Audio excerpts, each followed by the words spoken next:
Magandang araw sa inyong lahat, mga kapatid. Ako po si Mayat Salvadia at ngayong araw ay tutunghayan natin ang tungkol sa pananampalataya. Tara na sa landas ng pag-asa.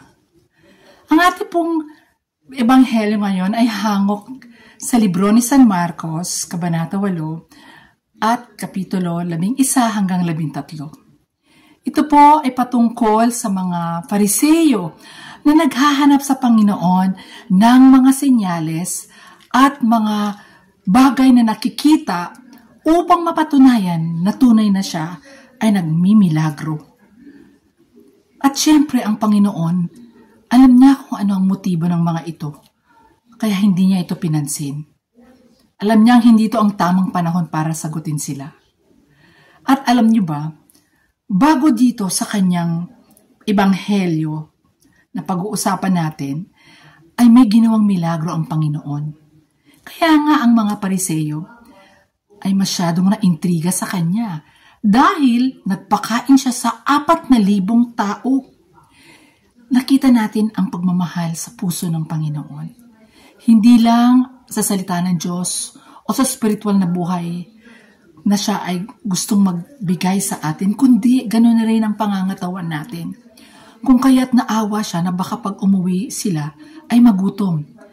Kaya ang ginawa niya ay pinarami niya ang tinapay at ang mga isda at ang lahat ay nabusog at may tira pa.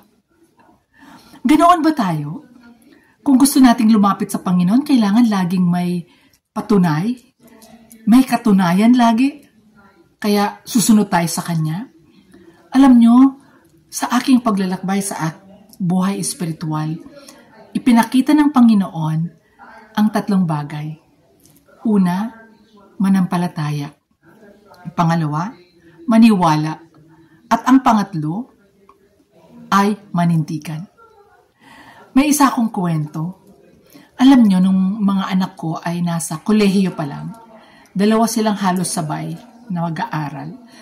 Ipinagdasal namin sa Panginoon, Lord, Ikaw ay may kagustuhang magkaanak kami at ito ang ibinigay mong handog sa amin at alam naming aalagaan mo sila. Gaya ng pag-aalaga mo sa aming mag-asawa. Wala kaming iba pang hiniling kay Lord. Basta yun lang, alam namin, bahala na si Lord. At hindi kami nagkaroon ng mga ngamba na baka hindi sila makapag-aral dahil walang pang tuition. Alam niyo, pagkatapos ng mga ilang araw, tumawag sa akin ng kaibigan ko at ang sabi niya, alam mo ba na meron akong kaibigan? O bakit? Naikwento ko ang buhay niyo na misyonero. At nagustuhan niya at nahipo siya ng Diyos. At ang sabi niya, sabi mo sa kaibigan mo, ako ang magpapaaral sa mga anak niya. Ha? Talaga? Ano ba pangalan niya? Naku, ayaw niya magpasabi kung sino siya.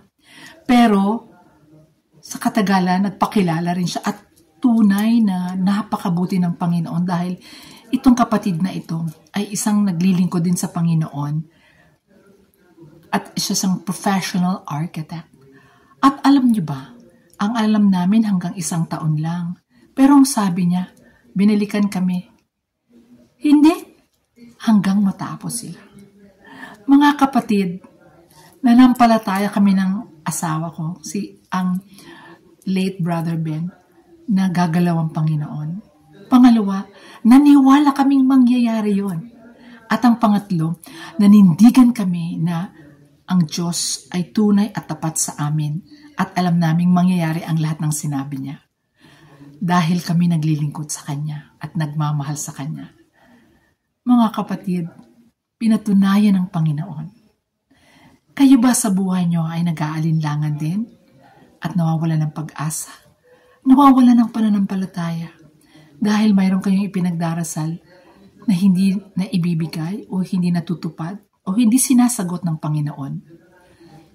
Ito na ang araw na gustong sabihin sa'yo ng Panginoon, manampalataya ka, maniwala ka, at manindigan ka sa Kanya at ang Kanyang salitang buhay.